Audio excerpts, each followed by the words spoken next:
She had committed no crime and broken no law. Her only qualification was her age, her gender, and her family category. That was enough for the Qing dynasty to take her. She would not see her family again for 5 years. If she made a single serious mistake inside the palace, she would not come back at all. This is what it actually meant to serve inside the Forbidden City. The Forbidden City in Beijing is one of the most extraordinary structures ever built by human hands. It covers 180 acres and contains nearly 1,000 individual buildings. It housed 24 successive emperors across 5 centuries of continuous imperial rule. From the outside, it represents the absolute pinnacle of Qing dynasty power. Gold rooftops, vermilion walls, and a scale that makes every visitor feel genuinely small. From the inside, for thousands of people who lived and worked within its walls, it was something else entirely. At its peak, the Forbidden City housed over 9,000 servants, eunuchs, concubines, and attendants. That is a population larger than most Chinese towns of the period. Every single one of them was there not by free choice, but by compulsion, assignment, or desperation. Serving the emperor was officially described in imperial documents as an honor without equal in Chinese society. That is what the document said. The reality was a life of total submission, constant surveillance, arbitrary punishment, and an exit that for many never came. The palace walls were not just architecture. They were a boundary that, once crossed, erased the person you had been before you entered. You were no longer a girl with a name and a family and a future. You were a function, performed until you were no longer capable of performing it. And to understand what that function actually cost, you need to start at the very beginning. You need to start with the day they came to take her. Brutal reality 1. She had no right to refuse and no power to leave. Every 3 years, the Qing imperial court conducted what it officially called the selection of palace maids. It was a triennial draft, and it reached into the homes of banner families across the empire. Banner families were the hereditary military households of the Manchu ruling class. They occupied a position of relative social privilege in Qing society, but that privilege came with obligations that could not be negotiated or declined. One of those obligations was the surrender of daughters. Girls between the ages of 13 and 17 were inspected and selected by palace officials. The officials arrived with lists, with authority, and with no particular interest in the feelings of the families they visited. The selection process was deliberately dehumanizing in its design. Girls were lined up and assessed the way a buyer assesses goods at a market. Their teeth were examined, their hands were inspected, their posture and gait were evaluated. Those deemed unsuitable were dismissed without explanation. Those selected were notified immediately and taken that same day. Some families received no further communication about whether their daughter had arrived safely. The palace had taken her, and that was the extent of the transaction. Families had no legal right of refusal and no mechanism of appeal available to them. The girl was transported to the Forbidden City and entered through its gates. Her mandatory service term was 5 years with no possibility of early exit under any ordinary circumstance. During those 5 years, she could not leave the palace grounds for any reason whatsoever. She could not freely write to her family or receive unsupervised visitors from outside. She could not make any significant decision about her own daily existence without the approval of a senior palace woman. The hierarchy above her was rigid and absolute. Senior palace women held disciplinary power over junior maids that was essentially unlimited in its day-to-day application. A senior woman could order a junior maid beaten for walking too loudly past a consort's quarters. She could order her to kneel on stone floors for hours for a perceived failure of etiquette. She could deprive her of food, assign her the most physically punishing tasks, and report her to higher authorities. She could do all of this for infractions so minor that no one outside the palace would have recognized them as offenses at all.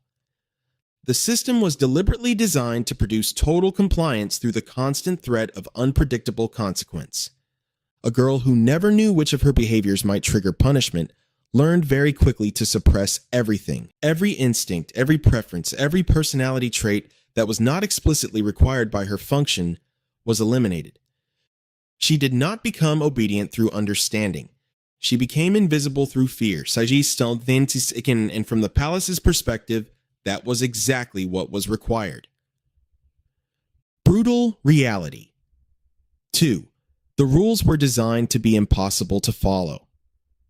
The formal codes governing palace maid conduct in the Qing dynasty were extraordinarily detailed. They covered how to walk, where to look, how to speak, how to move between different areas of the palace. They covered who could be in physical proximity to whom, at what time, and under what supervision. Many of these rules existed not to maintain practical order but to sustain a permanent state of potential guilt. Every maid lived in a condition of constant anxious self-monitoring, with no reliable way to know when she was safe. The most dangerous single rule concerned any form of contact between female palace servants and the male population of the Forbidden City. The palace housed thousands of male eunuchs who performed administrative and domestic functions throughout the complex.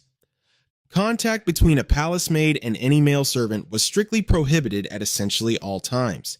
A maid found to have spoken with a male servant in circumstances deemed inappropriate could be beaten severely. A maid found to have any romantic involvement with a male within the palace walls faced execution. So did the man involved. Both of them. This rule was enforced not primarily through evidence but through accusation, suspicion, and the discretionary judgment of senior palace women. A maid who had attracted the resentment of a senior woman, for any reason or no reason at all, was permanently vulnerable. She could be accused under this rule with no mechanism available to her for contesting the charge. Beyond the contact prohibition, physical punishments for ordinary infractions were applied with relentless consistency. Kneeling on stone or wooden floors for extended periods was among the most common forms of punishment. It caused lasting joint damage in girls whose bodies were still developing and had no capacity to absorb that kind of sustained stress. Beatings with wooden rods were administered for failures ranging from genuinely serious breaches down to matters so trivial they reflected nothing more than the mood of the woman administering the punishment. Food deprivation was used as a disciplinary measure throughout the service term. The maids most frequently punished were also the most physically weakened. Physical weakness made them slower, more prone to error, and more likely to attract further punishment. The system had no correction mechanism. Once a girl entered the cycle of punishment and weakness, there was nothing available to her to stop it. She endured it until her 5-year term ended, or until she could not endure it any further. Brutal reality 3. Release was not freedom. It was a different kind of sentence. A palace maid who completed her mandatory 5-year service term was officially released from imperial service. She was permitted to return home to her family and to enter the marriage market as a free woman. This was presented in official terms as a reasonable and honorable conclusion to a period of service. The official account did not address what 5 years inside the Forbidden City had actually done to her. The palace was a total institution. A completely closed system with its own logic, its own hierarchy, and its own version of reality. That system bore almost no relationship to the world outside its walls. A girl who entered at 13 and left at 18 had spent her most psychologically and socially formative years inside it. She had learned to navigate palace hierarchy and to read the moods of women who held power over her. She had learned to make herself invisible and to survive punishment that arrived without warning or logic. She had not learned how to navigate an ordinary social world. She had not learned how to form relationships with people who were not above or below her in a rigid formal structure. She had not learned how to manage money, run a household, or make decisions without instruction from an authority above her. The marriage market was particularly unforgiving for former palace maids. Many prospective families viewed palace service with deep suspicion and deliberate avoidance. Some worried about what had happened to the girl inside a place they could not see into. Others simply preferred daughters-in-law without complicated institutional histories attached to them. Former maids who did return home often found the social landscape completely transformed. Parents had died during the 5-year absence. Siblings had married and moved to other towns and villages. The family's position in the local community had shifted in ways that affected the former maid's options in directions she could not have prepared for. She had been taken at 13 by a system with no interest in her as a person. She was returned at 18 to a world that had continued entirely without her, with no tools for re-entering it and no support from the institution that had created the problem. Brutal reality 4.